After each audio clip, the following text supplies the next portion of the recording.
ये एक अच्छा क्वेश्चन है। हेलो सर, प्रमोटर मैनेज और professionally manage, which one do you prefer? देखो, जहां इनोवेशन लेड है वहां तो प्रोफेशनली मैनेज काम नहीं करता होता, वहां प्रमोटर मैनेज चलता है। सत्य नाडेला इज एन एक्सेप्शन जो माइक्रोसॉफ्ट को चला रहा है वहां पे, बट नॉर्मली जहां रिस्क ज्यादा लेना होता है, जो नौकरी पेशा इंसान होता है, जो जॉब करता है, वो रिस्क नहीं लेता है। वो बोलता है मैं क्यों रिस्क लूं यार, मेरी नौकरी चली जाएगी कल, मेरे को क्या जरूरत पड़ी है।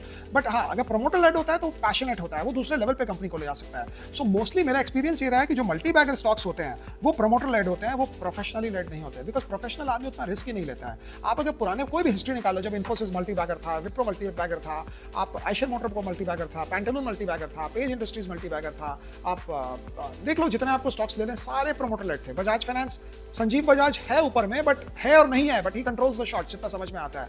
बट वही ऑन द सेम साइड अगर आप प्रोफेशनली मैनेज देखोगे तो फिर प्रॉब्लम होती है। बैंकिंग में प्रोफेशनली मैनेज और प्रमोटर मैनेज में मैं ऑलवेज जाऊंगा प्रोफेशनल मैनेज से, बिकॉज बैंकिंग में अगर प्रमोटर भी बिजनेस में है तो आपको याद है वो ग्लोबल ट्रस्ट बैंक था, शायद रमेश जेली नाम थे, यस बैंक था जिसमें राणा कपूर थे, उसमें आरबीएल था जिसमें विश्व रहुजा थे। आप बैंकिंग में अगर प्रमोटर लेड हो गया तो रिस्क ज्यादा हो जाता है। अब एक एक्सेप्शन है कोटक बैंक, जिसमें उदय कोटक है जो अपना मैनेज कर रहे हैं कहानी और अपनी गाड़ी को चला रहे हैं आगे। तो फ्लैट रूल्स नहीं है, बट प्रमोटर और प्रोफेशनल में ये स्ट्रगल हर वक्त चलता है, बेटर कौन सा है। तो बैंकिंग और फाइनेंशियल सर्विसेज में I would rather go with a professionally manage, because वहां मुझे रिस्क नहीं चाहिए। लेकिन अगर इनोवेशन है, टेक्नोलॉजी है, तो मुझे उस समय एक प्रमोटर लेड चाहिए जो टेक्नोक्रेट हो, जो अपना बिजनेस समझता हो, जिसे डीमार्ट मल्टी बैगर, वहां राधा किशन दमानी है, प्रमोटर लेड है।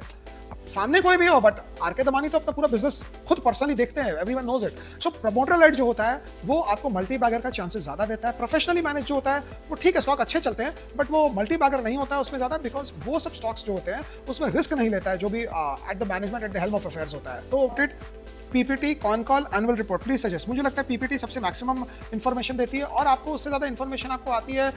एनुअल रिपोर्ट तो नहीं, एनुअल रिपोर्ट तो आजकल कंपनी खुद नहीं लिखती है, वो हायर करते हैं लोग को, मीडिया वाले रहते हैं जो एनुअल रिपोर्ट लिखने के लिए पैसा लेते हैं।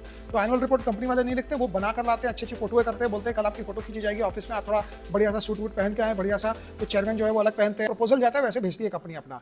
जो रॉ बेसिक आपको पता चलेगा कंपनी के बारे में, स्ट्रेंथ और वीकनेस, वो एक अच्छी एनालिस्ट रिपोर्ट जो होती है। मैं एनालिस्ट के लिए बहुत क्रिटिकल होता हूँ, लेकिन एनालिस्ट रिपोर्ट जो बनती है, जो आईसी जिसको हम कहते हैं, इनिशिएटिंग कवरेज रिपोर्ट, वो बहुत अच्छी बनती है। उस पे वो बहुत मेहनत करते हैं कि प्रोस एंड कॉन्स कोई भी कंपनी के बारे में, इसका एडवांटेज क्या, इसका डिसएडवांटेज क्या, वहां आपको मिलेगी। कंपनी कभी अपना डिसएडवांटेज नहीं बताएगी। कंपनी अपना डिसएडवांटेज ऐसे ही बताएगी कि आपको देखकर ही लगेगा यार क्या बेफिजूल का बात लिखा है। जैसे बोलेगी अगर इंडिया में ड्राउट आ गया तो हमको प्रॉब्लम होगा, अगर इंडिया का जीडीपी घट गया तो हमको प्रॉब्लम होगा, अगर राइट्स हो गई तो हमको प्रॉब्लम होगी। अब बोले ठीक है, ऐसा तो कोई खास बात नहीं। Company genuine disadvantage, genuine weakness कभी नहीं लिखती है।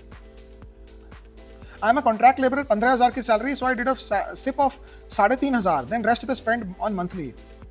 कॉन्ट्रैक्ट लेबर 15,000 की सैलरी में 3,500 का आप सिप कर रहे हो, बहुत हिम्मत है आपकी, आप बहुत खर्चा रोक के रखे हो। आई होप आपका सिप सही आए और आप आगे बढ़ पाओ जिंदगी में, बिकॉज 15,000 की सैलरी में तो 2 टाइम का खाना ही नहीं होता आज के दिन में, महंगाई जो हिसाब से बढ़ी है। तो ये बहुत डिफिकल्ट है आपके लिए करना, बट आई एम श्योर कि आप बहुत मेहनत करके कर रहे हो और इससे फायदा तो होएगा ही होएगा, ऐसा नहीं कि फायदा नहीं होगा। बट सिर्फ छोड़ना मत, ये ना बोलना मार्केट अभी खराब है अभी कर देंगे, अभी एक बार छोड़ देते हैं, बाद में मार्केट बढ़ेगा तो फिर डाल देंगे, वो सब काम मत करना।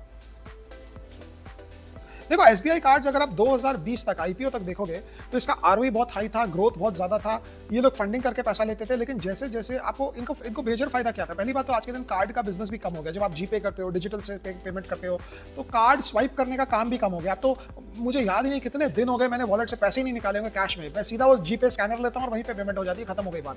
आप चाहे रेस्टोरेंट में खा रहे हैं, कहीं पे भी खा रहे हैं, पेट्रोल भरा रहे हैं, गाड़ी में डीजल भरा रहे हैं, आपका हर काम जीपे से होता है। तो जीपे से जहां होता है कार्ड का यूजेज कम हो जाता है, विच over a period of time will keep going down and down and down. Secondly, ये लोग कार्ड की कंपनियां पहले अनाप शनाप रेट लेती थी कि अगर आप पेमेंट नहीं करोगे तो आप 36% ले लेंगे, आपसे एनुअलाइज जितना ले लेंगे उतना ले लेंगे। वो आरबीआई ने उस पर कंट्रोल किया है कि तुम इतना पैसा नहीं ले सकते हो। तीसरी बात, इनका जो डोमिनेंट जो जगह था जहां पे कि हम लोग कार्ड अपना बेचेंगे और फंड करेंगे आदमी को, जो आदमी पेमेंट नहीं कर पा रहा है, वहां आप देखेंगे बजाज फाइनेंस टाइप कंपनियां आ गई है और इनका ईएमआई वाला काम जो है वो वहां पे वो ले लिए हैं। तो ओवरऑल मुझे लगता है इनका ग्रोथ काफी कम हो गया पहले के मुकाबले, और तभी आप देखिए कि 2-3 साल हो गए स्टॉक को, 3 साल हो गए लिस्टिंग के बाद, स्टॉक में कुछ हुआ ही नहीं है। आप इसको एक बार बता दें कि ये समझ नहीं आ रहा है क्या लाइन है। मैंने लिखा है थॉटफुल इन्वेस्टर में, here an investor should not glue to past prices and wait for recovery, but if stock prices recovers towards new highs and goes beyond, it would signal that a bull market hasn't ended but continues unabated. मतलब मैंने ये लिखा है कि अगर share market में आप देखें, अगर न्यू हाई, जो टेक्निकल की मैं बात कर रहा था ना, कई बार स्टॉक में क्या होता है, अगर स्टॉक अच्छा है तो न्यू हाई जब एक बार बना लेता है स्टॉक फर्स्ट टाइम आफ्टर से 2-3 इयर्स ऑफ कंसोलिडेशन, तो उसके ये मतलब होता है कि वो मोमेंटम ट्रेजेक्टरी चलेगी, और तो उस समय आपको न्यू हाई में लगेगा अरे यार ये तो ऑलरेडी बढ़ गया यार, नीचे लेना था। नीचे लेना is the best thing to do. नीचे लेना मतलब डायरेक्ट स्वर्ग जाना। ऊपर आप ले रहे हो, अगर तो उसमें ये भी होता है कि चलो यार नीचे नहीं लिया तो ऊपर तो लो, पार्टिसिपेट तो करो। मार्केट का कलेक्टिव विजडम आपको बता रहा है कि there is something right happening about the company. तो मैं बोल रहा हूँ कई बार आपको फंडामेंटल जो आपका कुछ भी लगे आपको, अगर स्टॉक न्यू हाई बना रहा है तो न्यू हाई को इग्नोर नहीं करना चाहिए, उसको ध्यान से देखना चाहिए कि मेरे स्टॉक्स न्यू हाई क्यों बना रहे हैं। और जो स्टॉक न्यू हाई बनाना स्टार्ट कर रहा है उसको हड़बड़ में नहीं बेचना चाहिए कि बस न्यू हाई बन गया मैं इसको बेचूं। डेली फन वीडियोस बोल रहे हैं, फर्स्ट रिपब्लिक बैंक मैंने खरीदा, डीलिस्ट हो गया, क्या मुझे जेपी मॉर्गन के शेयर मिलेंगे? नहीं मिलेगा। लड्डू बाय लड्डू, 0/0 है।